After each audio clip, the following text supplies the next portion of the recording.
You reread the sentence before sending it, not because the words are wrong, but because they feel louder in the dark. The same message you could send at 2:14 p.m. sits unfinished at 2:14 a.m. Your thumb hovers. You delete one word, then another, then you add a period, then remove it. A period feels cold at night. An exclamation point feels dishonest. Lowercase feels safer. You switch "I'm fine" to "I'm fine," as if grammar carries emotion. The screen lights only part of your face. The rest of the room doesn't participate. During the day, conversation moves forward. At night, it moves inward. You notice how long they took to reply, not in minutes, but in breaths. You don't count this way in sunlight. In the afternoon, messages are logistics. Did you eat? On my way. Send that when you can. At night, every word tries to explain something it never says. You scroll up through earlier conversations. Nothing important is there. Still, you keep looking. You're not searching for information. You're checking whether the tone was different. Before, you notice you were simpler earlier today. Shorter sentences, fewer pauses. Now you soften statements into questions. Are you okay? Becomes, are you okay? Then, you okay? Then, you okay? The meaning narrows, but the feeling widens. You don't want to sound demanding, but you also don't want silence. Night makes intentions visible. The typing indicator appears. 3 dots. They are the loudest sound in the room. You stop breathing slightly, not enough to notice, but enough that your body waits. The dots vanish. You stare at where they were, as if words might still arrive. Daytime conversations end when they end. Night conversations linger after they stop. You put the phone down beside you, not face down, never face down. You're not waiting. You just don't want to miss it. You open another app, close it, return to the chat. No message. You reread what you sent again, but now it sounds different, sharper, more exposed. At night, language loses its protective tone. Sure can feel like distance. Okay can feel like departure. You add another message. Just tired, I think. You weren't tired until you typed it. Sometimes the second message exists only to soften the first. You imagine how your words appear on their screen, not what they mean, how they feel to receive. Daytime texting assumes interpretation. Nighttime texting negotiates it. You wonder if they're rereading too. The room is quiet enough to hear electricity, the hum behind the silence. You realize you type slower after midnight.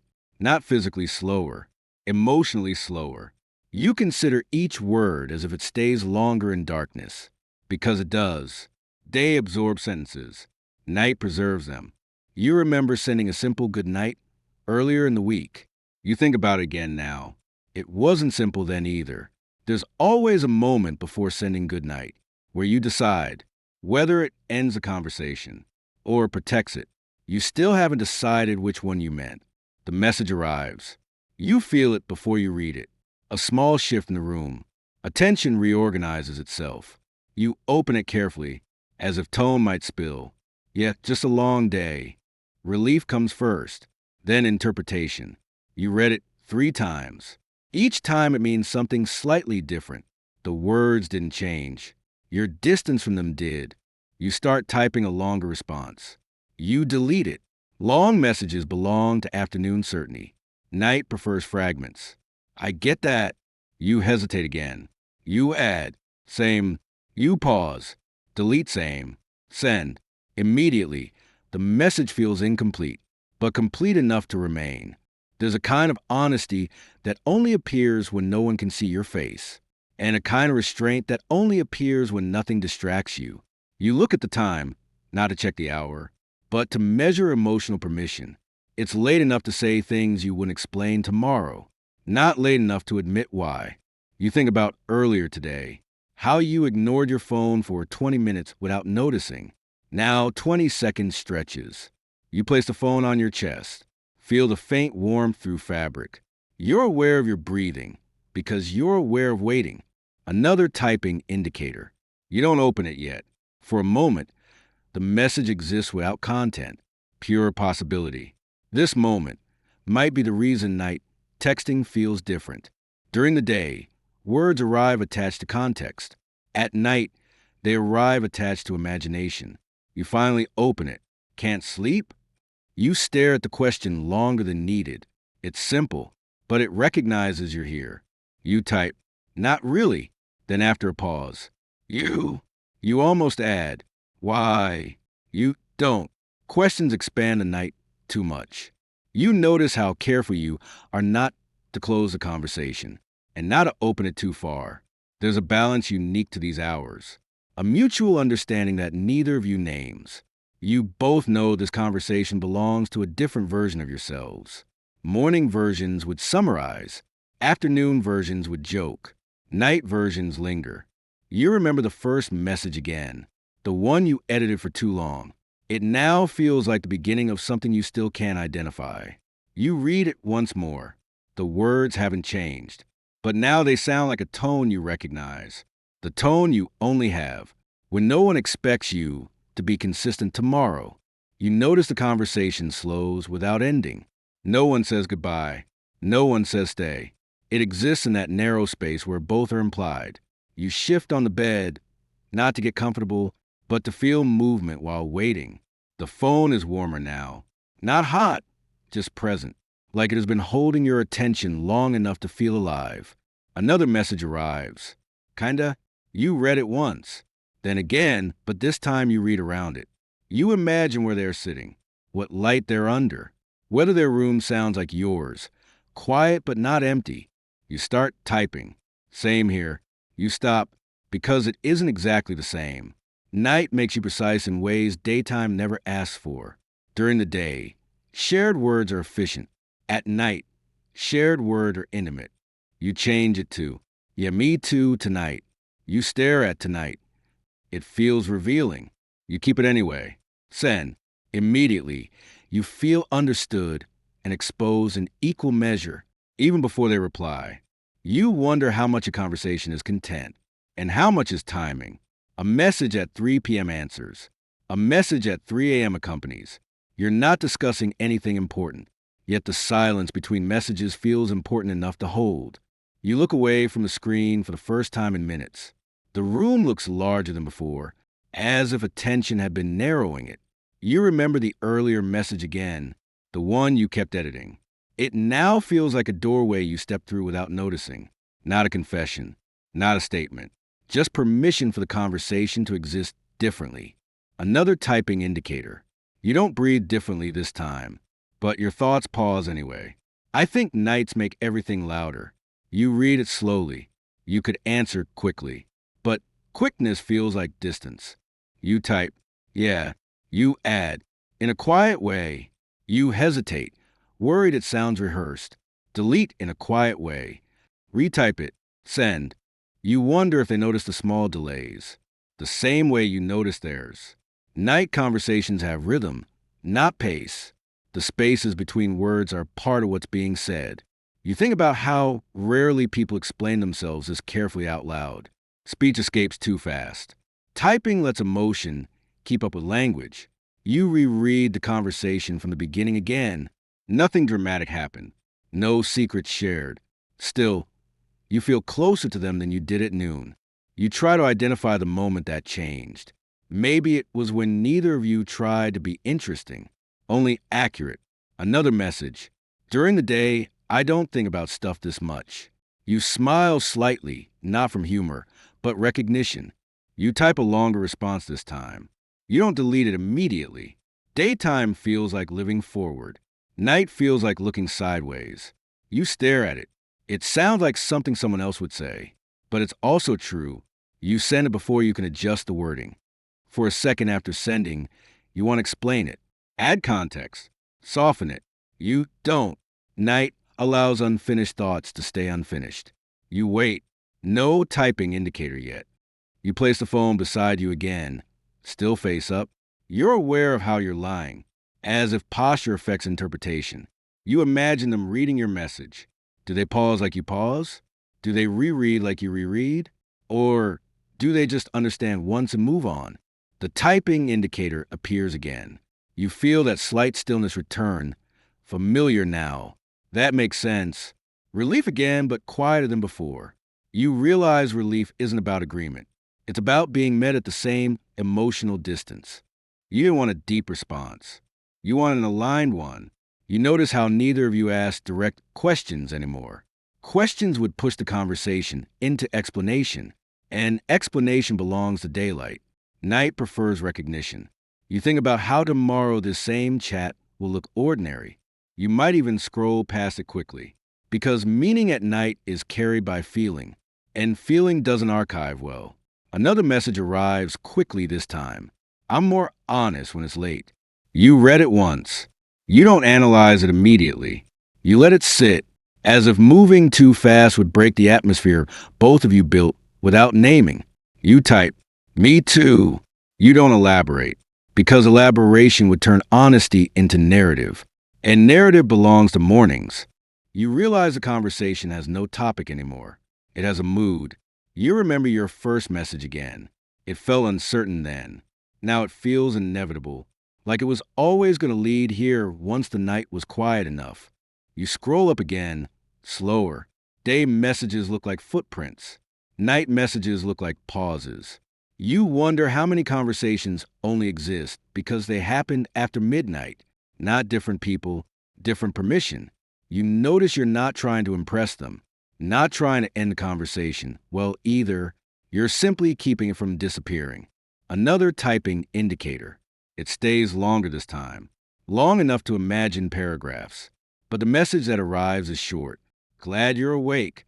You read it 3 times. Each reading softens something you didn't know was tense. You start typing something thoughtful. You delete it. You type, "Yeah." Then after a few seconds, "Me too." You send it before adjusting. You don't know exactly what you agreed with, and that feels accurate. You set the phone down again, but your hand stays resting on it, as if the conversation could leave if you let go. The room hasn't changed since the beginning, but you have a sense that time here moves differently, not forward, not backward, just deeper into the same moment that started, when you first hesitated to press send. You stop noticing the hour. The clock still changes, but the conversation doesn't move with it. It stays suspended in a tone you wouldn't recognize tomorrow. Another message appears, but you don't open it immediately. For a moment, it exists unopened, still containing every possible meaning. You remember earlier when the typing indicator felt louder than silence. Now the silence feels shared. You open it. I forget what I was doing before this. You read it slowly, as if speed would push it back into ordinary conversation. You try to remember what you were doing too. You can't. Not exactly. There was a version of the night before the first message, but it feels unrelated now. You type, "Same," then you add, "Felt like the night paused." You almost erase pause. It sounds dramatic in daylight language. You keep it anyway. Send. The screen dims slightly, adjusting to the darkness around you. You notice how your eyes have softened. Not tired, just less guarded. During the day, you respond from the surface of yourself. Here, replies seem to come from somewhere behind it. Another typing indicator appears and disappears twice before the message arrives. Yeah, like there's no tomorrow version yet. You read that longer than any message so far. Not because it's complex, but because it names something you've been operating inside all night. No tomorrow version. You realize that's why words feel safer now. They don't have to survive morning. You type slowly. Morning turns everything into summaries. You pause. You add. Night lets things stay mid-sentence. Send. You place the phone beside your head. For a while, neither of you writes. But it doesn't feel like waiting anymore. It feels like the conversation is continuing without text. You notice your breathing matches the rhythm of earlier pauses, the ones that used to feel uncertain. You think again about your very first message tonight. How you removed the period. How you lowered the capitalization. You weren't making it casual. You were making it survivable. Another message arrives. Do you ever reread messages in the morning and they feel like someone else wrote them? You don't answer right away because you already know the answer isn't yes or no. You scroll up again all the way to the start. Nothing here is unusual. No confession. No declaration. Yet it feels more personal than conversations where everything is explained. You type, "Morning me understand the words, but not the reasons." You watch the message sit there after sending. You don't adjust it this time. There's nothing to protect anymore, only to remain with. The room is colder now, or maybe just quieter. You realize how carefully both of you avoided naming the relationship between you tonight. Not strangers, not defined. Defined things belong to daytime language. Night holds undefined things together without pressure. Another typing indicator. Long pause. I think I'd never say half of this out loud. You read it and immediately know it's true for you too. But the truth isn't about secrecy. It's about timing. Spoken words demand reaction. Typed words at night allow absorption. You reply, "Out loud has witnesses. This just has awareness." You set the phone down again. You don't watch for the typing indicator this time. When the next message comes, it startles you slightly, not from surprise, but from re-entering. "I don't even know what we talked about." You look at the chat. They're right. No topic ever formed. Nothing progressed. Yet something accumulated. You type, "We didn't talk about anything. We stayed inside it." You don't explain what it is, because explaining would end it. You remember the moment before the first send again, the hovering thumb. You can still feel that hesitation in your hand, as if the night never moved past it. Maybe every message since then has been the same moment, viewed from different depths. Another message arrives, softer than the others somehow. "I'm getting sleepy." You read it carefully. This is the first message that implies an ending, but it doesn't end the feeling, only the medium. You type, "Yeah." You pause a long time before the next words. "Good night." You stare at it. Just like before, you decide what good night means. Does it close the conversation or protect it? You don't add anything else. Send.